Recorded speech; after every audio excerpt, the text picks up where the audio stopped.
જય હિન્દ મિત્રો, આજના વિડીયોમાં આપણે WPL 2026નું ખૂબ જ અગત્યનું કરંટ અફેર્સ જોઈશું. WPL વુમન પ્રીમિયર લીગ હાલમાં જ પૂરું થયું છે અને RCB છે તે લગાતાર બીજી વખત છે તે વિજેતા બન્યું છે. એ સિવાય અન્ય ઘણા બધા એવા તથ્યો કે જે પરીક્ષામાં પૂછાઈ શકે તે બધા જ આપણે આની અંદર ફોટા સાથે આવરી લીધેલા છે. છેલ્લે તમારી ટેસ્ટ પણ લેવામાં આવશે અને આ વિડીયોની ફ્રીમાં PDF પણ તમને પ્રોવાઈડ કરાવવામાં આવશે. તો જોઈએ ખૂબ જ અગત્યનો આ વિડીયો. મહિલા પ્રીમિયર લીગ એટલે કે WPL 2026નો ખિતાબ કોણે જીત્યો છે? તો 2026માં જવાબ આવશે રોયલ ચેલેન્જર્સ બેંગ્લોરે આ ખિતાબ પોતાના નામે કર્યો છે. ઓપ્શન સી સાચો જવાબ છે. તમે અહીં જોઈ શકો ફોટોમાં પણ કેપ્ટન સ્મૃતિ મંધાના છે, એ સિવાય રિસા ઘોચ અને અન્ય બધા ઘણા બધા પ્લેયર્સ છે તે રહેલા છે. WPL 2026ની ફાઇનલ મેચ કયા સ્ટેડિયમમાં રમાઈ હતી?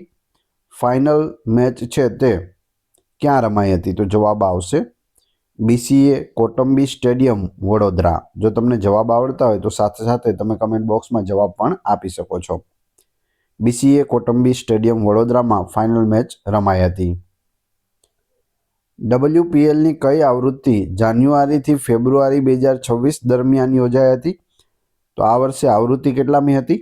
જવાબ આવશે ચોથી આવૃત્તિ હતી. Option B. WPL 2026માં ઓરેન્જ કેપ એવોર્ડ કોણે જીત્યો છે?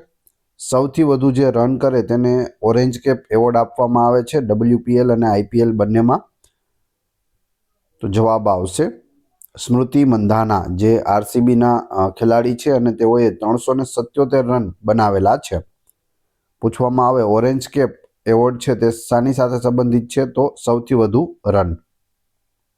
WPL 2026માં પર્પલ કેપ એવોર્ડ કોણે જીત્યો છે? પર્પલ કેપ એવોર્ડ અહીં જવાબ આવશે સોફી ડિવાઇન, જે ગુજરાત જાયન્ટ્સના ખેલાડી છે અને તેઓએ ટોટલ 17 વિકેટ લીધેલી છે. Sophie Devine purple cap award, સૌથી વધારે વિકેટ લે તેને પર્પલ કેપ મળે છે. WPL 2026માં મોસ્ટ વેલ્યુએબલ પ્લેયર એવોર્ડ કોણે જીત્યો છે? મોસ્ટ વેલ્યુએબલ પ્લેયર એવોર્ડ જવાબ આવશે સોફી ડિવાઇન, જે ગુજરાત જાયન્ટ્સના ખેલાડી છે. WPL 2026 ફાઇનલમાં પ્લેયર ઓફ ધ મેચનો એવોર્ડ કોણે જીત્યો છે? ફાઇનલમાં પ્લેયર ઓફ ધ મેચ જવાબ આવશે સ્મૃતિ મંધાના. Option A. RCBના ખેલાડી છે અને કેપ્ટન પણ છે. WPL 2026 ક્યારે યોજાઈ હતી? આનું આયોજન ક્યાંથી ક્યાં સુધી કરવામાં આવ્યું હતું? તો અહીં જવાબ આવશે 9 જાન્યુઆરી 2025થી 5 ફેબ્રુઆરી 2026, એટલે કે 2026 9 જાન્યુઆરીથી 5 ફેબ્રુઆરી 2026. મહિલા પ્રીમિયર લીગ WPL 2026 માટે ટાઇટલ સ્પોન્સર કોણ હતું? ટાઇટલ સ્પોન્સર એ ટાટા હતું. ઓપ્શન સી સાચો જવાબ છે. Tata women's premier league, Tata WPL. ભારતના કયા શહેરોમાં મહિલા પ્રીમિયર લીગ એટલે કે WPL 2026નું આયોજન કરવામાં આવ્યું હતું? WPL 2026 જવાબ આવશે વડોદરા અને નવી મુંબઈ. વડોદરામાં અમુક મેચ રમાણા અને નવી મુંબઈમાં પણ રમાણા. ફાઇનલ મેચ છે તે વડોદરામાં હતી. ચોથા WPLની શરૂઆતની મેચ 9 જાન્યુઆરી 2026ના રોજ કયા સ્ટેડિયમમાં રમાઈ હતી? તો પ્રથમ મેચ છે તે DY પાટીલ સ્ટેડિયમ નવી મુંબઈમાં રમાઈ હતી. Option D. WPL 2026ની શરૂઆતની મેચ કઈ બે ટીમો વચ્ચે રમાઈ હતી? તો તે બે ટીમ હતી Mumbai versus RCB. RCB versus Mumbai. Option B સાચો જવાબ છે. તમે અહીં જોઈ શકો RCB સ્મૃતિ મંધાના કેપ્ટન છે અને મુંબઈ ઇન્ડિયન્સના હરમનપ્રીત કૌર કેપ્ટન છે. મહિલા પ્રીમિયર લીગ 2026માં emerging player of the tournament award કોણે જીત્યો છે? Emerging player of the tournament award જવાબ આવશે નંદિની શર્માએ જીત્યો છે, જે દિલ્હી કેપિટલના ખેલાડી છે. આ છે Nandini Sharma.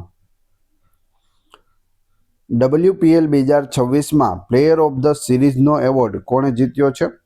Player of the series જવાબ આવશે સોફી ડિવાઇન, જે ગુજરાત જાયન્ટ્સના ખેલાડી છે. આ નામ ખાસ યાદ રાખજો, 2 થી 3 વખત આ નામ આવી ચૂક્યું છે, સોફી ડિવાઇન. WPL 2026માં કઈ ટીમે ફેર પ્લે એવોર્ડ જીત્યો છે? ફેર પ્લે એવોર્ડ 2026માં WPLમાં જવાબ આવશે મુંબઈ ઇન્ડિયન્સ વુમન્સ ટીમે જીત્યો છે. એમાંય યાદ રાખજો. WPL 2026માં સૌથી વધુ છગ્ગાનો એવોર્ડ કોણે જીત્યો છે? સૌથી વધારે 6 લગાવવાનો એવોર્ડ છે તે હરમનપ્રીત કૌરે જીત્યો છે, જે મુંબઈ ઇન્ડિયન્સના ખેલાડી છે. WPL 2026માં catch of the series award કોણે જીત્યો છે? કેચ ઓફ ધ સિરીઝનો એવોર્ડ જવાબ આવશે અહીં Lucy Hamilton. Option A Lucy Hamilton, જે ડીસી એટલે કે દિલ્હી કેપિટલના ખેલાડી છે. હવે તમારી ટેસ્ટ, જે આપણે વિડીયો જોયો તેમાંથી તમને અહીં પ્રશ્નો પૂછવામાં આવે છે, જેનો જવાબ તમારે ક્રમશઃ કમેન્ટ બોક્સમાં આપવાનો છે, જેથી તમને ખ્યાલ આવે પરીક્ષામાં આવો પ્રશ્ન પૂછાય તો તમને જવાબ આવડે છે કે નહીં. એ પછી આપણે PDF વિશે પણ વાત કરીશું. પ્રશ્ન નંબર 1, મહિલા પ્રીમિયર લીગ WPL 2026નો ખિતાબ કોણે જીત્યો છે? 4 ઓપ્શન આપેલા છે. પ્રશ્ન 2, WPL 2026માં સૌથી વધુ 6નો એવોર્ડ કોણે જીત્યો છે? સૌથી વધારે છગ્ગા લગાવવાનો એવોર્ડ. તો બંનેના જવાબ ક્રમશઃ કમેન્ટ બોક્સમાં આપી દેજો. આ વિડીયોની ફ્રી PDF આપને ટેલિગ્રામ અને વોટ્સઅપ ગ્રુપમાં મળી જશે. બંનેની લિંક છે તે ડિસ્ક્રિપ્શનમાં આપેલી છે. વિડીયો પસંદ આવ્યો હોય તો લાઇક, કોમેન્ટ, શેર અને સબસ્ક્રાઇબ કરવાનું ના ભૂલશો. આ ચેનલ ઉપર ઘણા બધા વિડીયો અવેલેબલ છે. તમે ચેનલના નામ ઉપર ક્લિક કરી વિડીયોમાં જઈ બધા જ લેટેસ્ટ વિડીયો જોઈ શકો છો. આશા રાખું છું આપને આ માહિતી આવનાર પરીક્ષા માટે ખૂબ જ ઉપયોગી થશે. મળીએ છીએ નવા વિડીયોમાં. જય હિન્દ, જય ભારત.